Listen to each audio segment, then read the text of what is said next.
Alright, tonight we're going to do a pork tenderloin. We're a little surprised after we got it out of the package. We find that we've actually got two small ones where we thought we had a real big one. We were going to do medallions, but I think what we'll do is kind of stuff this with bacon and garlic and wrap them, and then just go ahead with our onion sauce that Patty was going to do and go from there. But when you do these things, you want to make sure that you trim this silver skin off. This stuff is tough, the seasonings won't get through it, and it's real hard to chew through. Not very much of it here, but you know, trim all of that stuff off and clean the meat up a little bit, and you'll be good to go. I've got this trimmed up. I'm going to put my rub on it. You can use your favorite rub. We're using Barbecue Brothers tonight, Texas rub. And I'm going to put a little rub here. I'm just doing the inside at the moment. Then I'm going to layer it with some garlic, crushed garlic, dried crushed garlic, a couple strips of bacon. Then I'm going to tie them up.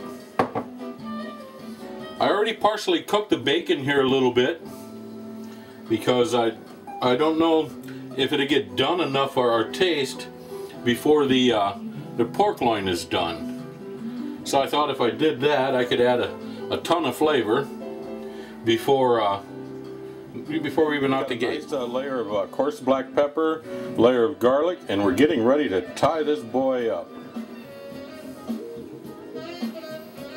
Alright, I'm just going to kind of do a running stitch on this thing. And for you guys that know knots, I'm just kind of doing a half hitch and going down, working it down and pulling it tight. But all a half hitch is just a loop. And I can get it where I want it there, and then just pull it tight, and just a little loop like that. That's all that is. Just basically a loop like that, down and under, get it where you want it.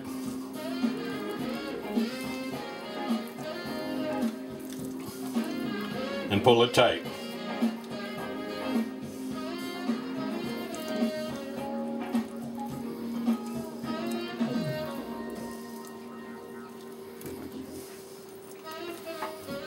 Then I'll tie it off on the end down here.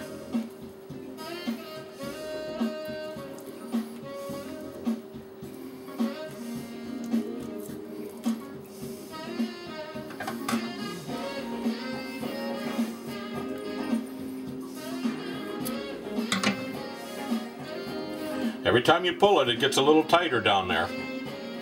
And you don't need any kind of fancy knots. It's a regular old square knot, or even how you tie your shoes will work.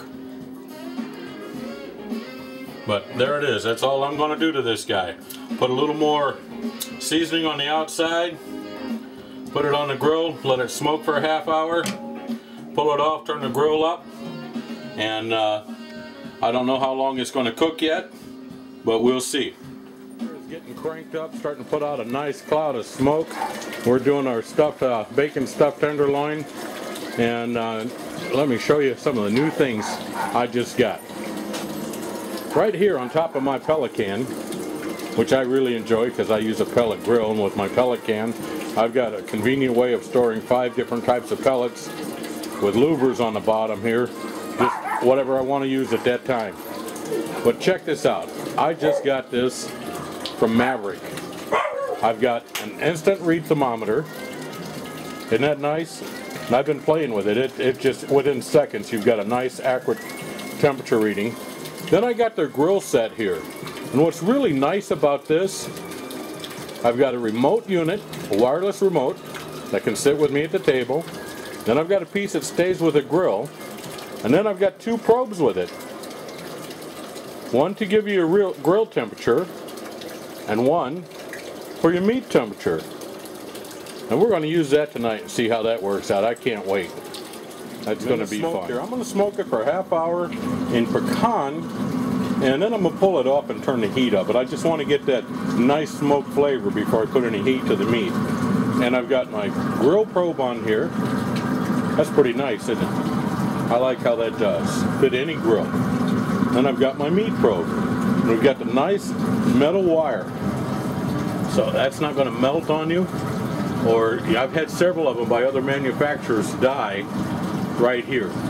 They just melt in 2 pieces. And that's not going to come apart on you. So that looks really good. I'm really pleased with that. And then I've got my old standby here, my garlic skillet. That bacon's going to cook up, that garlic is going to cook. And then when we're about halfway through it, we'll add some slices of sweet onion. Oh, we'll be in heaven. Temperature up to 400 now. And we've had going on here for a little bit Patty's blue cheese mashed potatoes on the grill here. Had them just catching a little bit of smoke. The garlic skillet is doing real well. Look right there. I can see that Patty slipped some jalapenos in there, which I don't have a problem with, but I've never had it with jalapenos. Should be good. Here we are. We'll probably do about 7 minutes aside on the tenderloin. We'll see. 140. Your new USDA says we do 145, so I'm going to pull it. It's looking good. Potatoes are looking good. Patty's garlic blue cheese mash. That garlic skillet. Alright, I'm pulling it. We'll see. We're looking good here. I'm getting ready to slice it up. Here's a shot of Patty's blue cheese garlic mashed potatoes. Looking good. You should smell them. My garlic skillet. Guys, it's time to eat. Alright, you can see I've sliced it up. Tender, juicy. Let's make our plates. Alright, look at this. We've got our pork, our garlic, Patty's blue cheese, garlic mashed potatoes. Oh my. Let's eat. There you go.